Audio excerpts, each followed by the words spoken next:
What are the top 6 side hustles for teens? Let's go straight into the video. I've been doing some strange intros, so we'll see. They're more fun. Anyways, if you are new, hi, I'm Kevin Castaneda, and this is Kev's Mindset, where we talk everything finance, investing, mindset, and productivity. Today, we're going to be talking about the top 6 side hustles for teens. So we're going to be splitting this up into 2 different segments, short-term cash and long-term cash. So depending on that, you could skip to a certain time, or you could watch the whole way through if you do want to see short-term things so that you could build cash in the first place, so you could go towards the long-term. But it's up to you. Let's just move on straight into the short-term cash. Whoosh. Okay, so for the first thing for short-term cash, we're going to be talking about manual labor. Now, obviously, we all know what manual labor is. However, you can do things like shoveling snow, or digging holes for trees, cutting trees, cutting the grass.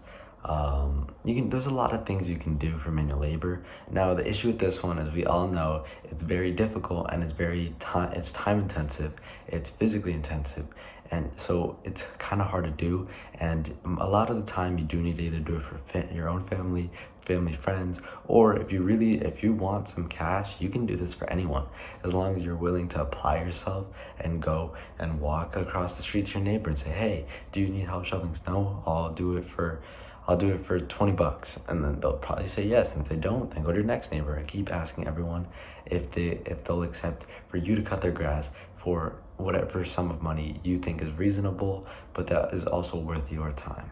But we're teens, guys. Come on, it's time to experiment. If you're getting paid for something, that's great. If you're doing an internship, it's something that you love, that's great too. I'm not gonna go on a ramble on this. That's the short-term cash side hustle that you could do. That's the first one. Let's move on to the second. Okay, so short-term side hustle number 2 is gonna be flipping items. Now, if you're more of an entrepreneur and you know people like Gary Vee is a big proponent in talking about hustling and flipping and doing all these things, and he even has a series called Trash Talk, which I definitely recommend you go check out if you are interested in starting to flip. However, I'm gonna give you the general understanding in case you are just new to it or not familiar with the concept in general. So what you're gonna need to do is you're gonna go to like Marshall's, the dollar store. Maybe people are having thrift stores, all these different things. You're gonna, depending on, you wanna look for your strength. If you like tradables, like cards, Pokemon cards, sports cards, etc., you want to find that as your strength, and you want to know, what is this? What do people like this? Is this going to sell for more? And when you go to either tag sales or the dollar store, and you find things that sell for cheap, and you try to sell them for a little bit of a profit. Now, you're not going to make a lot at the beginning. However, you need to build yourself up. You need to get used to it. You get into a rhythm, do the process, find cheap things, sell them for more on Amazon, on Etsy, on eBay, whatever, on Facebook Marketplace. But you need to find a way to get something for cheap and sell it for more. A great place to go is Facebook Marketplace, as you can find things for cheap. But for this, for Facebook Marketplace, you will have to go and get the thing. So that is the downside for Facebook Marketplace. However, sometimes you just have to do it. On eBay though, if you really can't leave and go get things at a tag sale, or if you can't go and get things, if you can't leave the house to get things, then you can use eBay. Look for the cheap things on eBay and use that. And now, if you don't want to go to tax sales, but you can drive places or have your parents take you somewhere, then, if you're 16 already, or wherever you live, you're old enough to have a license or a permit or whatever it is that you need to drive, right? So if that's the case, you can use Facebook Marketplace. Go on the free section, look for something that's in good condition, not bad, that you can reuse, and you can fix it up if you need to, like a bike, or furniture is a little difficult, but something along those lines, and that you could resell to someone. Okay, now we're gonna move on to short-term cash side hustle number 3. Let's go. Okay, so short-term side hustle number 3 is gonna be reselling your old items.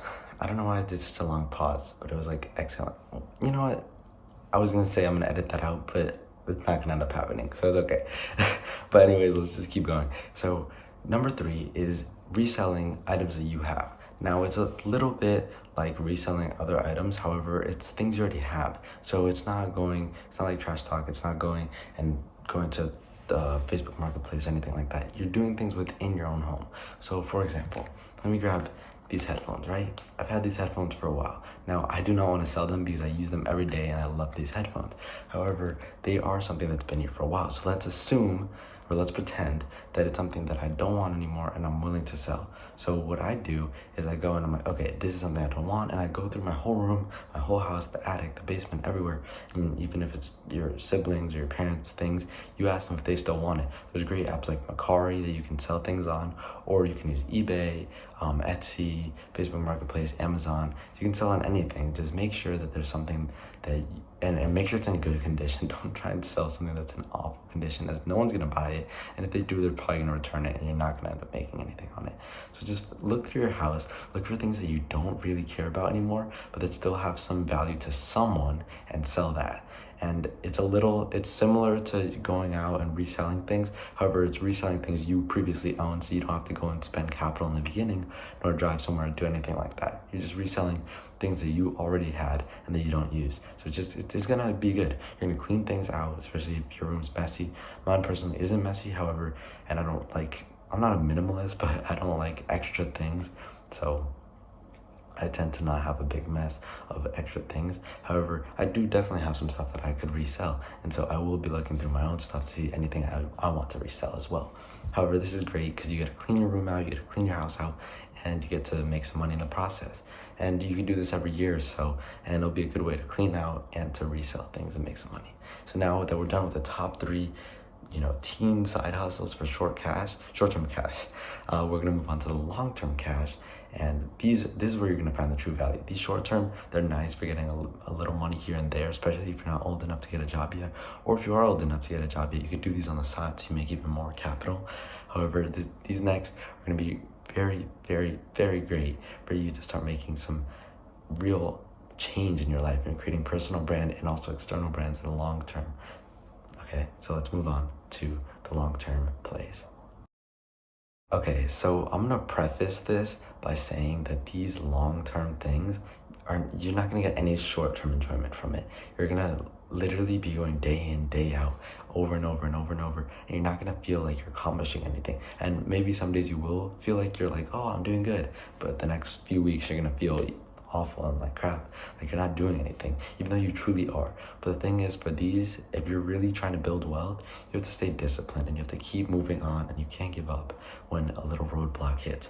Okay, so number one, sorry for the whole preface, but number one is building a personal brand.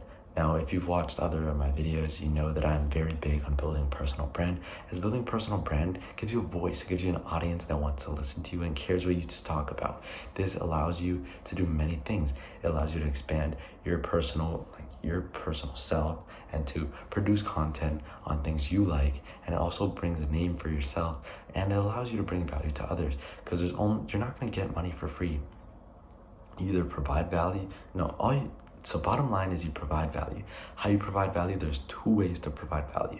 So value is either providing value in the form of knowledge or providing value in the form of a product or service. So either you're gonna go and shovel some snow for an hour and you wasted your hour, but you provided value by shoveling snow for that person. And so they paid you $100 or $50 or $20, whatever it is. And so you're providing value by that service or a product, like you're reselling these pair of headphones. So someone's getting that and you're reselling that and you're providing value as a product. But obviously that's like the reselling thing, but you're truly if you're really building a business and building a brand, you're providing value through your product, which is like, let's say you invent some new glasses, right? And you're reselling those glasses. That would be your form of providing value through that product. Now, providing value through knowledge is either through something like a book, right? Providing knowledge, sorry, let me toss that back up there. Providing knowledge through a book, providing knowledge through content, which content is a big thing here. You're gonna provide value by making YouTube videos, making TikToks, Facebook posts, Instagram posts, Twitter posts. You're gonna post on everything several times a day. You're gonna go. You need to be very diligent with this. And you can't do it on something random. And if you're doing it, don't do it just for the money. Like, yes, money's great and money's gonna be wonderful. And I know it's very cliche because a lot of people say this, don't do it for money. But obviously, I'd like the financial benefit that I will gain from building an audience. However, I do know that I'm gonna have to endure a long process of making videos. So make sure whatever you're making videos on, you enjoy and you're passionate about whatever it is that you're speaking about. And I am personally very passionate about finance, about investing, mindset, and productivity, all these things. I'm very passionate about it. So I'm willing to talk about it and spend my time doing it because it's kind of like an outlet for me to speak. So that's number one, building personal brand. Now we're gonna move on to number two. Okay, so number two is starting an e-commerce business. Now, if you're not familiar with what e-commerce is, it's basically starting a business online. Now, the most traditional way of doing e-commerce type businesses is by dropshipping. Dropshipping is what's blown up on YouTube over the past 5 years, and not 5 years, like 4 years. But it's honestly it's a broken business model. Now it has some great aspects to it that you can capitalize on. However, let me just tell you what dropshipping is in general. You go on AliExpress or Alibaba and you find a Chinese supplier. The Chinese supplier gets you the product and you find a nice product that other people may want. Then you build a store, an online store through Shopify. There's Square and there's other places as well that you can make the store. But usually Shopify or Square are the ones that are used the most. So supplier from China, you find a nice product, then you build a store for that product, and then you run Facebook or TikTok ads or Google ads like SEO to market that product. And then people go to your store from those ads, buy the product, and then you order it from the Chinese manufacturer and they ship it to your customer, right? So that's like the whole loop of it. Chinese contractor and manufacturer, you build a store, ads, and ship it to the customer, right? So that's the whole business model. That's a dropshipping business model. Now the flaw with this is that shipping takes forever. It takes like anywhere from a month to 3 months if it's an awful manufacturer. So there are ways to get around this. Like there's CJ dropshipping. And they're great because they allow you to have like 5 to 10 day shipping, which is not bad. However, there's limited product selection, which is not great.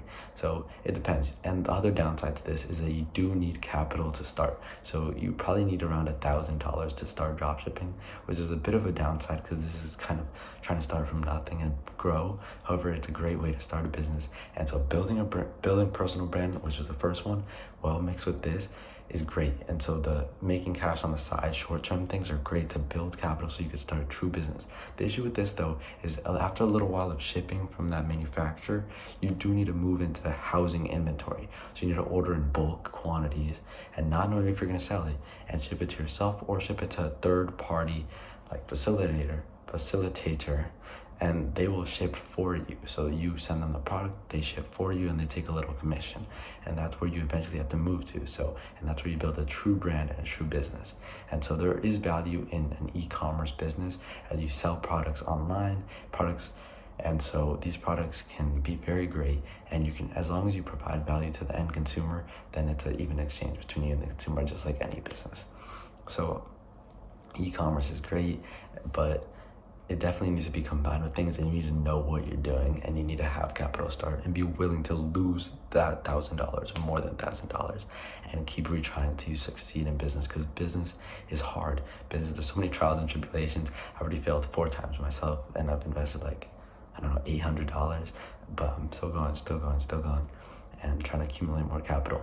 Right now I'm investing because I feel like passively growing over time is great, as I'm very interested in real estate, but that's personal. That has nothing to do with this. Just now we're gonna move on to number 3. Number 3 is building a nice long-term dividend portfolio. Now the value in this is that you invest in stocks that pay you a dividend. If you're not sure what this is, it's basically a company has a certain amount of money that they make and they pay you off a little piece of their total earnings. And so they give you a little piece based on the company. Like AT&T has a 7% dividend. So over the year, you get 7% of what their stock is worth. Their stock's currently about $30. Somewhere around there. If it's not, I think it's 33, but let's just say it's 30 to make it easier. So you would get 7% of $30. So that's basically how it works. And so you get paid a little bit, right? So building a long-term dividend portfolio is quite difficult. However, if you do eventually get to a great sum of money, you can get several hundred, if not several $1,000s a month in dividends. And this will be great because it can replace your job over time. However, I personally do have some issues with this. When you're getting older, I think it's great to have a dividend portfolio. However, being younger, I think it's great to start investing now. However, I think we as young teenagers, sorry, camera cut out there. However, I was saying that we do, as young investors, have more time for investments to grow. So it makes more sense for us to invest in companies that we have great intuition about and that we feel like these companies are going to do great over the long term. I hope you guys did enjoy this video and it helped you with your own journey. If you did find some value in it, feel free to leave a like and subscribe if you are new to the channel and want some more content like this, as I will be posting a video or two every single day. Thank you guys. And if you are new to investing and you want to start investing, there's a link to public down below. You select what stock you want once you make your account, and you get anywhere from $1 to $50 of a stock of your selection, whether it's Tesla, Amazon, Apple, whatever. So if you're new to investing, it's a great place to start. And you have to deposit no money to get that free piece of your stock. So hope you enjoyed, and I'll see you in the next one. And this was Kev's Mindset.